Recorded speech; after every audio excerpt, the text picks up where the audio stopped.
Welcome to the Inside the Vertical Mind podcast, hosted by Don McGrath. Each episode focuses on a different psychological or social aspect of climbing. You won't hear about the latest hard sends by big-name climbers. You will hear from people more like you who have interesting stories and perspectives about climbing and what it means to be a climber. I'd like to give a shout out to our sponsors. Trango Climbing Gear and Holds makes innovative climbing gear that climbers trust. And they make a wide variety. Go to trango.com. You can see shoes and ropes and harnesses, ice gear, all kinds of stuff to help you be the extraordinary athlete that you can be. They believe everyone deserves to be an extraordinary athlete, extraordinary climber. And so go there and check out all their great stuff.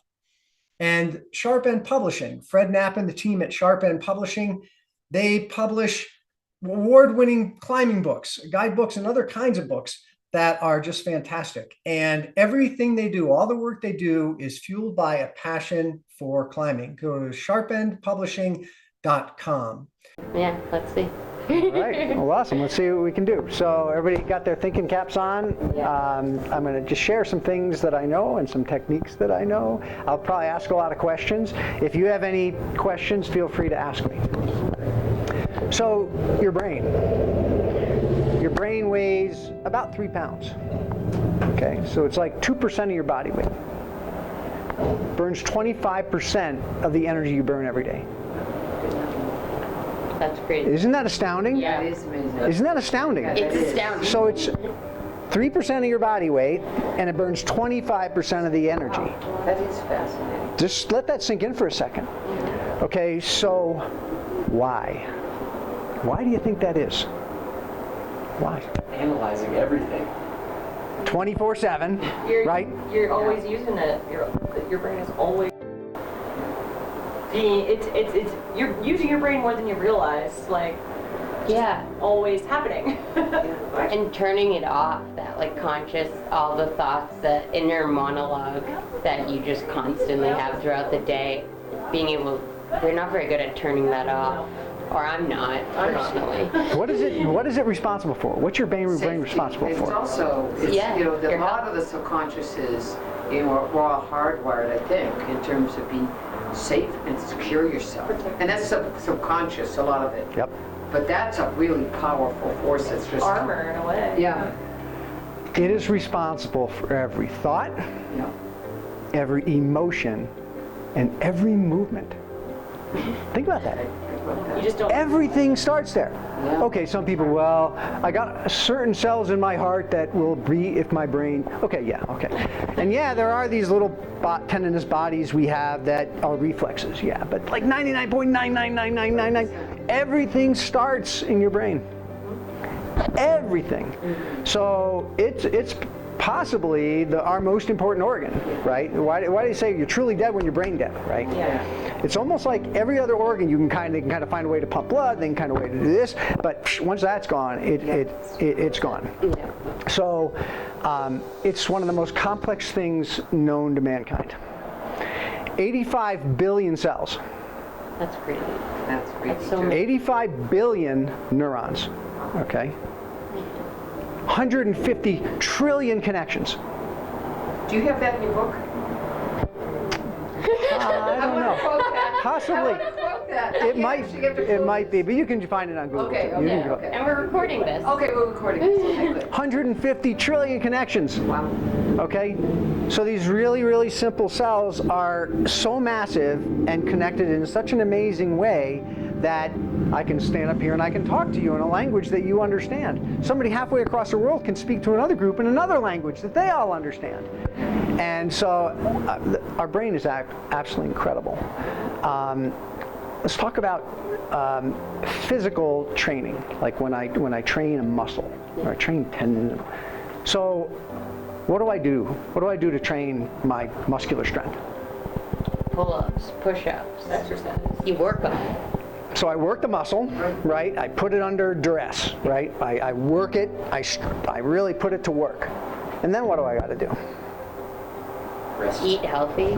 I got to rest it, right? I got to rest it. It requires, and how long does that rest tend to be?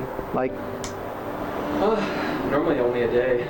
A day. It's not measured in minutes or hours. It's not measured in weeks or years, but it's measured in 2 days. Like I'm older, usually I get sore 2 days later sometimes. But so days, right? What else do I got to do? Eat. I got to feed it. Yeah. I got to feed it food in that time frame, right? I got to give it food. What else do I have to give it? Water. Water. I got to give it water, food, work it, rest. A few days later, I see a response. Yeah. Okay. And what part of climbing can I improve by doing that? Your finger strength. Finger strength. Full strength. I mean, once you rest, then you have more to give. After you exercise your mind, your body, everything, and you rest, then you can you could start from a stronger position, a stronger standpoint. But my muscles can be stronger, right? Like I can pull harder, I can grip harder. Cardiovascularly, I can improve, right? If I train my heart as one of the muscles, if I train my aerobic capacity, so I can improve my endurance, I can improve my strength. I could improve my flexibility, right? Tendons work a little bit like muscles, so I strain them, I put them through under stress, and then I rest them and I feed them. They take a long time. Yes. Right? Tendons. Now, the one thing about muscles and tendons and even bones, if I overstress them, what happens? Overdone it. They can break, right? They can tear and break, and then what? Oh, it could be months. Months. Then you're in a world of hurt. Then you're in a world of hurt. So, Not good. and so my argument is physical training is actually pretty limited and pretty dangerous. Yeah. You know, I mean, it really is. So let's talk about mental training. Okay, let's assume I'm going to tell you how, but assume I train mentally. What can improve in my climbing? Staying in the moment. Staying in the moment, which results in Better technique. better technique. Yeah. Sometimes believing that you can do a move that is seemingly improbable allows you to access the strength that you do have to actually do the move. Can allow you to hang in there a little longer, beta. right? It can give me more confidence, right? Knowing the tips and the beta. Yeah, remembering beta from friends. Remembering beta, right? I can sit up here, I have a list. If I showed you a list of all the techniques and things that improve with mental training, you'd be like, holy crap. And I can only improve this much with my... Now also, when can you break your brain? Only in extreme circumstances. Trauma, okay? Trauma is it, right? So if you have a real trauma. Outside of that, it's hard to break your brain. You know, it really is, I got a brain strain. I can't climb for 7 weeks. You know, it kind of just doesn't happen. It's hard to overtrain your brain. Yeah. How quickly can mental training affect your climbing? Instantly. Have you ever been bouldering and you get on it, you warm up, okay, so you're not going to get injured. You warm up, you get on a boulder problem, and you start working a boulder problem, right? So in the span of an hour and a half maybe, what can happen? What often happens? You get tired. But you learn a lot about the climb. But have you ever gotten on something, initially you're like, you couldn't get off the ground. You couldn't do a single move. You were like, this is impossible. And then you little sections, right? And you try this and you figure out these things, and you know, so over the course of a night, you can do it in sections or maybe even send it. Okay, something at the beginning of the night feels impossible. Are you getting stronger? No. You are not physically getting stronger. You're getting more tired. What's happening is there's these neuromuscular changes that can happen. And they can be almost immediate. Like it's just understanding, like geeking out on how that hole feels, like finding that little thumb catch, knowing that you can actually hang on to that, like you're saying, I'm going to pop off of that, but you don't. You go, ooh, I didn't pop off. And you get the confidence flywheel going, right? And so very quickly, and when I do workshops, it's not unusual for someone to come in, maybe they climb 5'10" at the beginning, and them to do their first 5'11" by the end of the night. Nice. In 2 or 3 hours. Gotta go to Clear Creek after this. Yeah, I mean, it's not unusual. So these things can take place very quickly. All right, questions? The visualizing on the small, getting so honed in, I think that's something that's like new today, or it's coming together today, because I was reading about like old school climbers back when like 5-10 was the hardest grade, and they would just repeat the time and just like hone in on every single little thing. And now you saying that, it's like bringing it together. So I guess it's not really a question. That was a good statement, really, though. like, that was very helpful. Sure. Like looking at the little crystals, like all the way. Microbeta. Yeah. Microbeta, I like that. really geeking out. I call it geeking out on it. Just really, really geeking out on it. That's a good tip. Other questions? My big question is, what is a tool I could share with the climbers who are struggling to, like in the moment, they just get absolutely petrified. They think the rope's gonna snap. They think the harness is gonna fall apart. They think I don't have them on the rope. They think everything possible that could go wrong is gonna go wrong, and they can't focus on the climbing, even though they want to get better at climbing, and they do enjoy it, but they're just struggling with, because I have a few people who are extremely scared. Let's talk about fear. Let's talk about fear. What is fear? Unknown, not knowing what's going to happen. I don't know. What is it? It's an emotional response. Nice. Based upon our genetics, based upon our life experiences, those two things combined. Some people are born with hardly any fear of snakes. Some people are born with horrible fears of snakes. And then through our lives, we can become more or less fearful of things, right? It depends on our life experiences. But it's an emotional response that can be helpful or can be not helpful, okay? So when can fear be helpful? When you're running from elk that's trying to kill you. Yeah, or bear, right? Or, oh my God, you're standing on elk, up here it's elk, right? Yeah. So, yeah, if I'm facing clear and present danger. I mean, and that's one of the reasons that this group of people is still here on Earth, because we've got genes that make us fearful enough in the right places that we didn't get eaten by the bear, we didn't fall off a cliff, we didn't do stupid things, right? So fear can actually be very, very helpful. It could be fueling.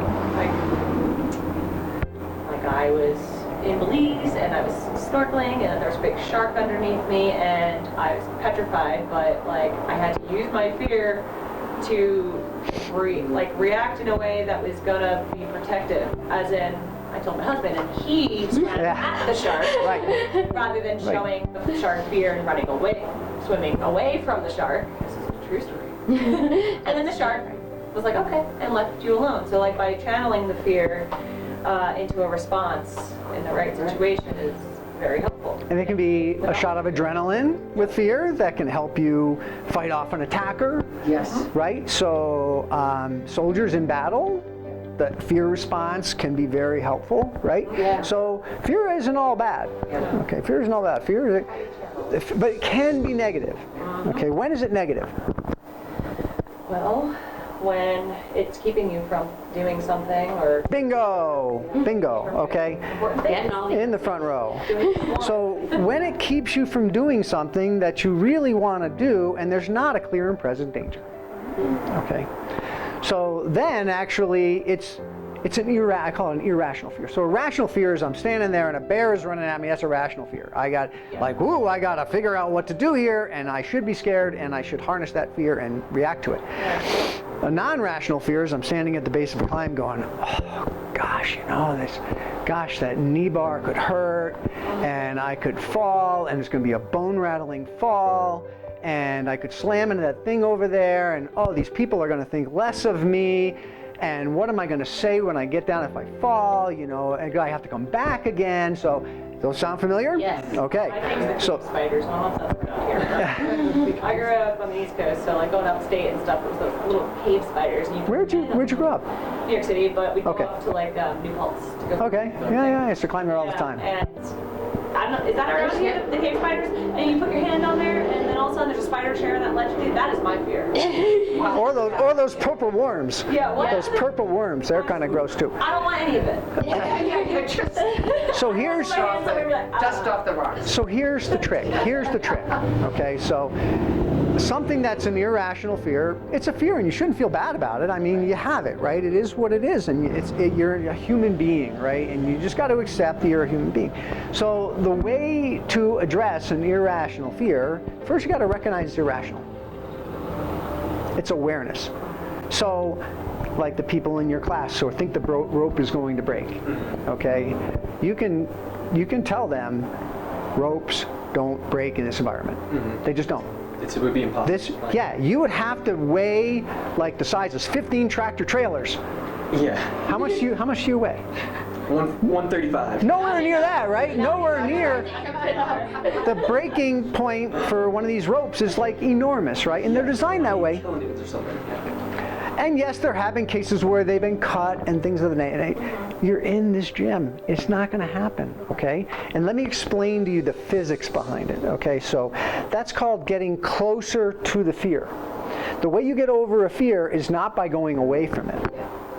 It's by walking toward it, not running toward it, but walking toward it, getting to know it, like Just like the crystals. just like a crystal. Yeah. You just like, so you walk toward it. And so whatever those people is causing the trigger of their fear, one of your jobs is to bring them closer to understanding the true nature of that fear. Rope's not going to break. Your harness is going to break. We do these safety checks so your harness is always done properly. These things are designed to do this. When you do this, it's going to be so. And now, it's easy to say, it may take repeating many times and them experiencing that you're right, okay? By watching other people. Nope, ropes aren't breaking left and right in here. People aren't falling out of their harnesses left and right in here. Watching YouTube videos, I don't see people falling out of their harnesses or ropes breaking. So walking toward that and getting that repetition that this is an irrational fear. Okay, and then that personal experience of being at the top of the climb, sitting back. Oh, it's actually this is bouncy actually. This isn't a cave, this is kind of bouncy. This is kind of fun. Okay, now push off with your feet. Whee! Okay, this is kind of. I didn't say wait. This is kind of fun, right? Yeah. So that would be my advice to people who have that fear. It's a fear because they don't understand it. And the more you can understand it, first you got to realize it's an irrational fear. And if it's rational, pay heed to it. No one wants to get broken bones or anything, and if you're at some crag and somebody's got some rope with an anchor, you don't know what it is, you don't trust them, don't do it. Yeah. Like, that's a rational fear. Yep. I don't use other people's anchors. Yeah. I just don't. Unless they're my close friends that I would go anywhere with. So, is that helpful? Yes, yeah, sure. So what are you going to do with that? Explain, or do my best to explain to people, or try to understand what the source of the fear Bingo. is, so that we can address if it's rational or irrational. And if it's rational, then be like, okay, well, take your time with this and maybe you'll get over it. If it's irrational, then you could probably get over it really quickly, because it doesn't, there's a lot of reasons to explain that fear away, hopefully. Yeah, and once people, and then they need to get the direct experience. They need it intellectually, but then to really strengthen that subconscious, they need to have an experience that's more than just, I know about it, right? Knowledge plus the action. Right. Oh yeah, I'm on a rope. Oh, it's not even close to breaking. There's a person over there weighs 300 pounds and they're on a rope and they're fine, right? So I think that combination, I hope you find that helpful. Nice, yeah, thank you. Excellent. All right, you want to know how to train, how your brain trains? We talked about how muscles train. Let's talk about how your brain trains. So, repetition. Repetition. It's simple. Repetition. Okay, repetition. And most of what we do, and it's easy to say repetition, right? It's easy, repetition, right? The real problem is that almost everything we do comes out of your subconscious. the hidden subconscious. It's a problem. It's driven out of what Jeff and I in the book call scripts, okay, which are automatic behaviors that are triggered by a situation. And your subconscious goes, okay, bingo, kick in the script, and next thing you know, you're scared, or you're having butterflies, or you run away, or whatever, maybe you blow up and you have an anger temper tantrum, whatever that thing is, right? It comes out of your subconscious, and it's been somewhat genetic and mostly been trained by your life experiences and how you've responded in the past. It's like, you know, these scripts are formed like painting a board with some shellac or some paint. And the more you paint it, the stronger it is. Okay? The stronger and stronger and stronger it is. And the more you do it, the more paint gets on there, and the stronger and stronger it becomes. Okay. So given that it's in your subconscious, let me explain this. So here's something pretty cool. So when you have something that happens that comes out of your subconscious that has a negative consequence, okay? This is Ellis's ABCs. Okay, first is activation. Something triggers it. A situation triggers it, something. Anybody have an example of an activation that triggers a consequence that you've experienced in climbing or not in climbing? I mean, falling. Falling, okay. So you're climbing up a climb, and you get to a spot, and you don't know what to do. This is one of my favorites, okay? I give this in my talks all the time. Get to a spot, you don't know what to do. Okay, so the activation is, I'm climbing, I get to a spot, I look up, I have no idea what to do. So that's activation, okay? Next is belief. That triggers a belief. Okay, what might a belief be that happens when you get to that point? I'm not going to make it up. I'm not going to make it up, and I'm going to fall. Okay, I'm going to fall. And then C is a consequence. What often happens to you? I let go. You let go. Many people say take if you're on a rope. Take, yeah. Okay, so that's a consequence. Okay, this is Ellis's ABCs. There's an activation, boom, situation, your body, you recognize it. There's a belief behind that, and then a consequence, okay? This is the way we work. And this all happens in our subconscious. You're not thinking, that happened, therefore this is my belief, right? No, this just happens instantaneously, and the problem is that if the consequence is negative, it's something we don't want to have happen. If we don't take some action, what's going to happen if we don't do anything different? It's going to continue to happen. It'll reinforce. Right? You've got a script. Yeah. And it gets fired. You get to a spot on a climb and you don't know what to do. The belief kicks in and you're like, I'm going to fall, and you take or you fall. Okay? And if you're okay with that, that's fine, right? That's fine. And now, let's take that same situation.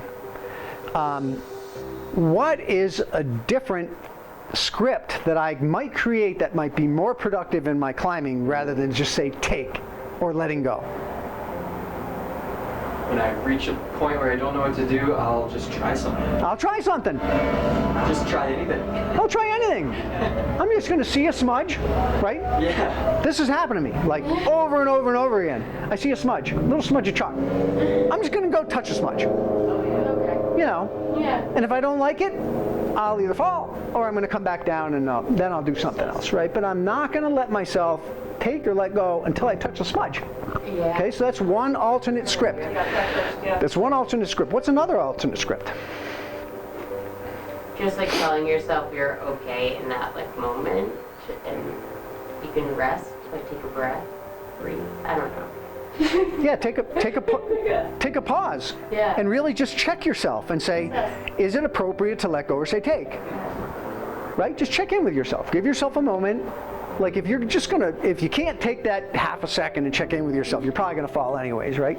So yeah, just cause yourself to stop, check in with yourself. What's another thing I might do?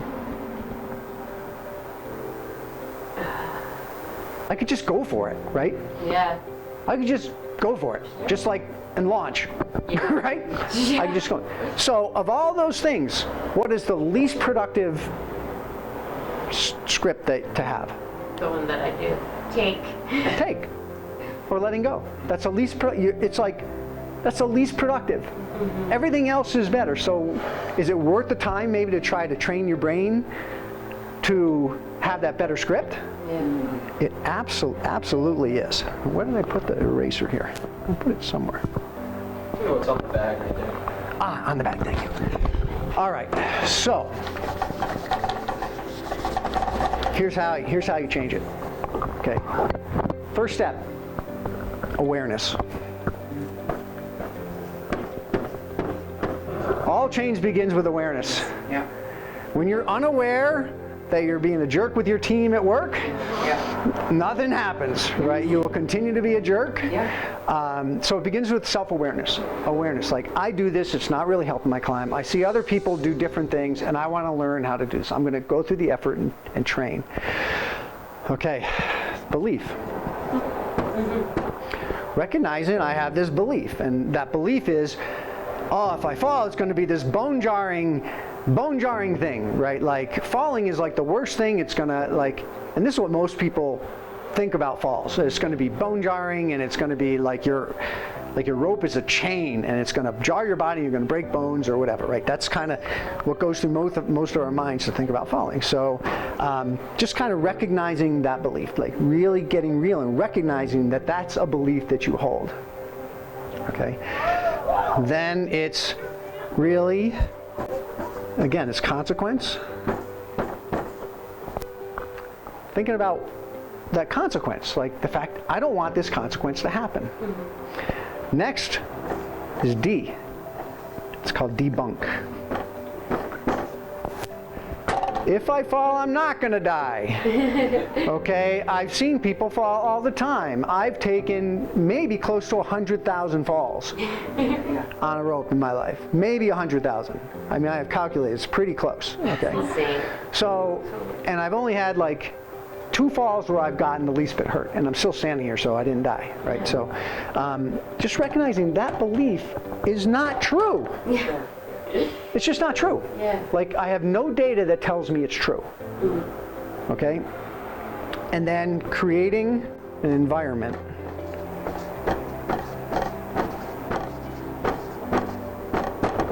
to practice an alternate response. Okay, so if I'm learning to play the piano, do I go and perform on a recital on the stage when I'm practicing? Worst place to practice. Where's the best place to practice? At your home. At your home, like with the door closed or with a trusted teacher or friend, right? Safe space. Yeah. A safe space. Yeah. A safe space. So this is where, in this case, you may go to the gym. And you, first of all, if you're wondering if this belief is really true, let's say you haven't taken that many falls. Build up an arsenal of safe falls. Yeah. Just take a bunch of really safe falls. And you can create that environment in the gym. Yeah. There's no problem at all.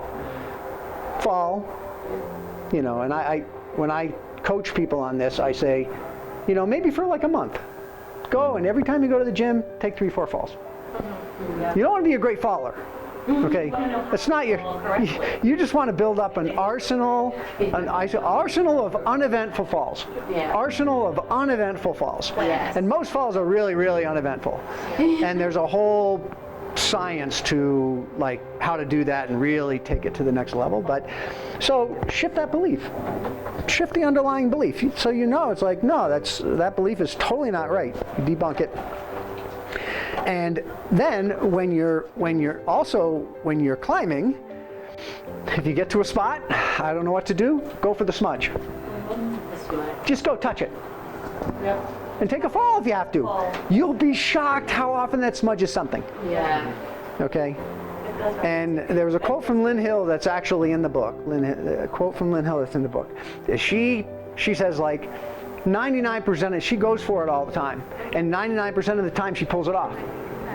You would be surprised sometimes when you go for it and you didn't think you had it, but then all of a sudden you go for that smudge, and that smudge is like a supportive smudge, and then all of a sudden you're... It's bigger than you think. Yeah, you fixed it. And it's like you didn't know you could go, and now you're going to keep going. Yeah. It's bigger than you think. Yeah. Or, Hurdle. okay, have this ever happened? Like, you kind of go for it. Yeah. Like, you kind of go for it. And you touch it, and it's bigger than you think, but you didn't time it right. Like, you really didn't, and you're like, God darn it, that's, Yeah. okay, let me rest just a second. I'm going to go for it again. And now you're excited. Right. Yeah. Okay? And what's the difference between fear and excitement? Fear. The twist. We must, like, I don't know. It's how the sensation between fear and excitement is almost the same. Think about going to a job interview. Okay, go to a job interview. Hands are sweating, your pits might be sweating, right? You might have a little of this, your lip might be doing this, right? Right? Fear, excitement. Yeah. It's how we label it. It is Meryl Streep, I remember mentioning, now that you mention it, saying, how she got overcoming stage fright, was saying, I'm not fearful, this is excitement. Really? Yeah, this is excitement I'm feeling. I'm excited. And she had a very strong, stage fright initially, but she relabeled it. Every time and just repeated it. I'm not scared. This is the feeling of excitement. I like Yeah, that. so it's fascinating. It's fascinating. Yeah. And I was coaching a 10-year-old kid who was a competition climber, and he would get fearful. And so, like, on one of we weren't too far into our coaching, and he was like, I'm scared, I'm fearful. And I gave him the pep talk about fear and excitement. So, like, he went and I gave him some homework. Next time we got together, and we got on like the third or fourth climb, and I was like, how was it he fell on some roof or something? I said, how was that? He said, exciting. So he was able to embrace this little 10-year-old pipsqueak. He was that big. Well, he was able to do it, so we can do it, right? Yeah. So we can really do it. Does this make sense? Yeah. Is this something you can use? Yeah. And the environment is so interesting because, like, at our home mall, like, it is hard. It's at a 45-degree angle, and it's not easy. But I'll fall off that and then higher up than I would. It's crazy, and with no rope, just onto pads, but I'm comfortable there. So I feel stronger in that environment than I do, like, when that makes sense. And another thing about this is, the more senses are involved in your practice, the more relevant it's going to be to shifting in that same environment. So if you're practicing in the gym, it's going to be a little different outside. Okay?